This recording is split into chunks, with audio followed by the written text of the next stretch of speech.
Surya welcome to తూర్పు TV. Drugs కి వ్యతిరేకంగా ఆముదల వలస పట్టణంలో ఘనంగా జరిగిన అభ్యుదయ సైకిల్ యాత్ర. మత్తురహిత సమాజమే కూటమి ప్రభుత్వ ధ్యేయం. ఎమ్మెల్యే కూన రవికుమార్. మత్తురహిత సమాజ నిర్మాణమే కూటమి ప్రభుత్వం ప్రధాన లక్ష్యమని ఆముదల వలస నియోజకవర్గ శాసనసభ్యులు మరియు రాష్ట్ర పీయూసీ చైర్మన్ కూన రవికుమార్ స్పష్టం చేశారు. మత్తు పదార్థాల వినియోగానికి వ్యతిరేకంగా ప్రజల్లో అవగాహన కల్పించేందుకు చేపట్టిన అభ్యుదయం సైకిల్ యాత్ర గొప్ప సామాజిక ఉద్యమమని ఆయన అభివర్ణించారు.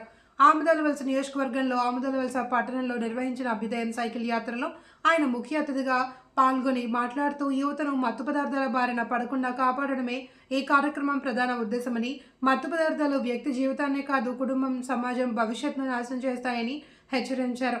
ఈ కార్యక్రమంలో డీఎస్పీ వివేకానంద, జిల్లా తెదేపా అధ్యక్షుడు Modalavalasa Ramesh, DCCB chairman Sivala Suryanarayana, Janasena in charge Rammohan, Markfed director Anepu, Ramakrishna, ఇతర ప్రజా ప్రతినిధులు, యువత, మహిళలు పెద్ద సంఖ్యలో పాల్గొని సైకిల్ యాత్రను విజయవంతం చేశారు.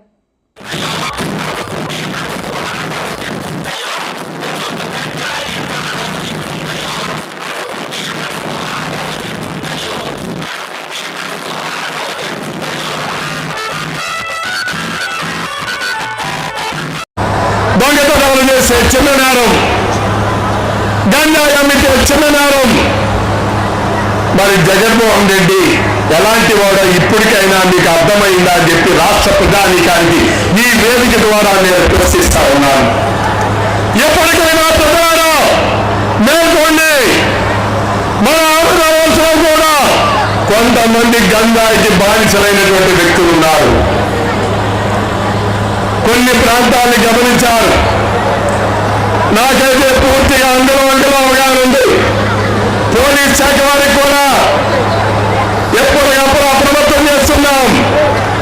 ఎవరైనా మన నియోజకవర్గంలో గంజాయిని పండించిన, గంజాయిని అమ్మిన, గంజాయిని కొన్న, గంజాయిని సేవించిన చట్టం ప్రకారం చట్టం దాని పదవి చేస్తుందని చెప్పి ఈ సందర్భంగా మీ అందరికీ మీ ద్వారా ఈ నియోజకవర్గంలో ఉన్నటువంటి ప్రతి ఒక్కరికి తెలియజేస్తా ఉన్నాను. 55,000 ఎకరాల్లో గంజాయి పంటని సాగు చేశారు గత ప్రభుత్వ కాలంలో.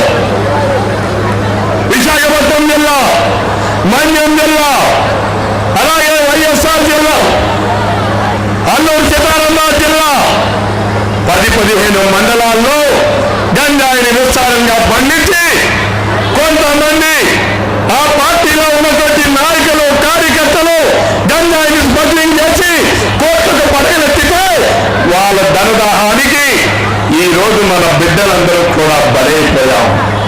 మన కుటుంబాలు బలైపోయినాయి. ఈ రోజుకి ఈ ప్రభుత్వ అధికారంలోకి వచ్చినటువంటి ఈ 18 నెలల కాలంలోనే 6 లక్షల టన్నుల గంజాయిని ఈ రోజు ఈ కూటమి ప్రభుత్వం సీజ్ చేసి ఇప్పటికి 4,581 కేసుల్ని నమోదు చేసిందనంటే ఇది చంద్రబాబు నాయుడు గారి తాలూకా కమిట్మెంట్ అని చెప్పి ఈ సందర్భంగా తెలియజేస్తున్నాను.